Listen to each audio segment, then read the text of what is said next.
আশা করি সবাই ভালো আছেন। আজকে আমি নতুন একটি গল্প নিয়ে এসেছি।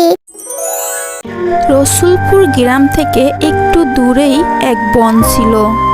সেই বনেই বাস করত নানান ধরনের পশু পাখি। ওই বনের সব পশু পাখিরা ছিল খুবই পরিশ্রমী। ওই বনেই বাস করত এক টুনটুনি পাখি। টুনটুনি ছিল খুবই পরিশ্রমী।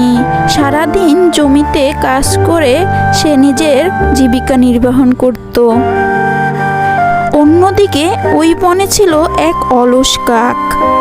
কাকটি ছিল খুবই অলস। সে সারাদিন কোনো পরিশ্রমই করতে যেত না, শুধু খাওয়া দাওয়া করত আর ঘুমাতো। দিনের বেশিরভাগ টাইমই কাকটি ঘুমিয়ে কাটাতো। সে বনের পশু পাখিদের খাবার চুরি করে খেত, না হয় সে বনের পশু পাখিদের তার কথার ফাঁদে ফেলে শিকার করে খেত। কাকটি ছিল খুবই অলস আর লোভী। রসুলপুর বনের বেশিরভাগ প্রাণী চাষবাস করে তাদের জীবনযাপন করত। সেই গ্রামের প্রাণীরা ছিল খুবই পরিশ্রমী। তারা সারাদিন মাঠে কাজ করত আর সন্ধ্যা হলেই বাসায় ফিরত। ওই দুষ্টু অলস কাকটি রাত হলেই অন্ধকারে খাবারের লোভে বনে বের হতো। রাতের অন্ধকারে কারো গাছ থেকে আপেল চুরি, না হয় কারো গাছ থেকে লিচু চুরি, না হয় কারো গাছ থেকে আম চুরি করে খেত। এভাবেই দুষ্টু অলস কাকের দিন কাটছিল।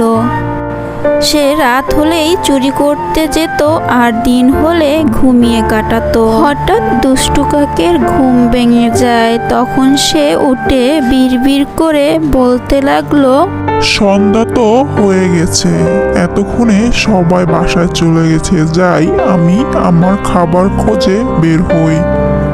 এসব বলে দুষ্টু লোভী কাক আজও জঙ্গলে বের হয় খাবারের খোঁজে। খাবার খুঁজতে খুঁজতে হঠাৎ তার চোখে পড়ে, আরে বাহ, টিয়ার গাছে তো দেখি খুব সুস্বাদু আর রসালো আম ধরেছে। আজ এই পাকা পাকা রসালো ফলগুলো খেয়ে তো আমার পেট ভরে যাবে। বাগানের আশেপাশে তো টিয়াকেও দেখছি না, ভালোই হলো, এই সুযোগে সব আমগুলো আমি খেয়ে নিব। এসব কথা বলে কাক তখন আম খেতে শুরু করে আর আম খাওয়া হয়ে গেলে নিজের বাসায় চলে যায়। লোভী অলস কাক বাসায় এসে আবার ঘুমিয়ে পড়ে। পরের দিন সকালে টিয়া এসে দেখে তার গাছে একটিও ফল নেই। আমার গাছের সব ফল কোথায় গেল? নিশ্চয়ই ওই পাজি দুষ্ট কাক আমার গাছের সব ফল খেয়ে ফেলেছে। আজ আমি বাজারে কি বিক্রি করতে নিয়ে যাব? দুষ্টু পাজি কাক তো রাতে এসে সব পেরে নিয়ে গেছে। ওই দুষ্টু পাজি কাকের যন্ত্রণায় তো আর টিকা যাচ্ছে না। এসব কথা টিয়া জঙ্গলের সব পশু পাখিকে ডেকে বলল। টিয়ার এসব কথা শুনে পশু পাখিরা সিদ্ধান্ত নিল রাতভর তারা বাগান পাহারা দিবে। লোভী কাক আজও খাবারের খোঁজে বের হলো। এসে দেখলো বনের সব পশু পাখিরা রাত জেগে তাদের বাগানগুলি পাহারা দিচ্ছে। এসব দেখে কাক বলল, আজ তো দেখছি সব পশু পাখিরাই তাদের বাগান পাহারা দিচ্ছে। আজ আর খাবার খুঁজে লাভ নেই, বাসায় ফিরে যাই। আজ বড় বিপদের হাত থেকে বেঁচেছি। যদি আমাকে ধরতে পারতো তাহলে ওখানেই আমাকে মেরে ফেলতো। কিছুদিন জঙ্গলে খাবার খুঁজতে বের হওয়া যাবে না, বাসায় থাকতে হবে। এসব বলে দুষ্টু অলস কাক আবার ঘুমিয়ে পড়ল। লোভী অলস কাক এভাবে বেশ কিছুদিন কাটিয়ে দেয়।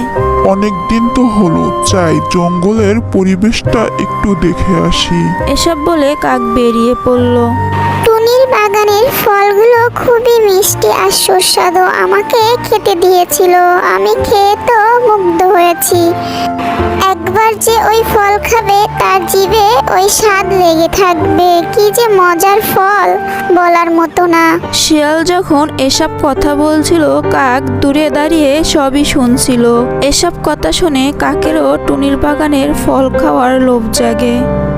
রাত হওয়ার অপেক্ষা আমি আর করতে পারছি না। আমি এখনই যাব টুনির বাগান থেকে রসালো রসালো ফল খেতে। আমার যে জিভে জল আসছে। এসব বলে কাক তখন টুনির বাগানে যায়। কাক টুনির ফল বাগানে এসে দেখে টুনি ফল গাছে পানি দিচ্ছে। তখন কাক মনে মনে ভাবে, এই ফাঁকে আমি গলা চেঞ্জ করে টুনির সাথে কথা বলে ফল খাওয়ার কথা বলি। টুনি, সবাই বলাবলি করছিল তোমার গাছের ফল নাকি অনেক সুস্বাদু। আমি কি একটু তোমার গাছের ফল খেয়ে দেখতে পারি? ঠিক আছে, তুমি খেয়ে দেখো, আমি গাছে পানি দিয়ে শেষ করি। দুষ্টু কাক টুনির এ কথা শুনেই দ্রুত বাগানের আঙ্গুর ফল খাওয়া শুরু করে।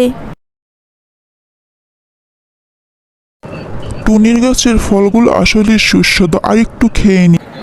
এসব বলে লোভী দুষ্টু কাক টুনির গাছের ফল আরও দ্রুত খাওয়া শুরু করে। টুনি বাগানে পানি দেওয়া শেষ করে পিছন ঘুরে দেখে দুষ্টু লোভী কাক তার বাগানে সব ফল খেয়ে ফেলছে। তখন টুনি চিৎকার করে বনের সব পশু পাখিকে জড়ো করে। বনের সব প্রাণী দুষ্টু কাককে দেখা মাত্রই তাকে মারতে শুরু করে। এক পর্যায়ে মারতে বনের সব পশু পাখির হাতের মার খেতে খেতে এক পর্যায়ে কাক ওখানেই মারা যায়। এভাবেই দুষ্টু কাক তার দুষ্কর্মের সাজা পেল। হ্যালো বন্ধুরা, আজকের গল্পটা যদি ভালো লাগে একটি লাইক, কমেন্ট, শেয়ার আর সাবস্ক্রাইব করে দেবেন। আর পাশে থাকা বেল আইকনে ক্লিক করতে ভুলবেন না।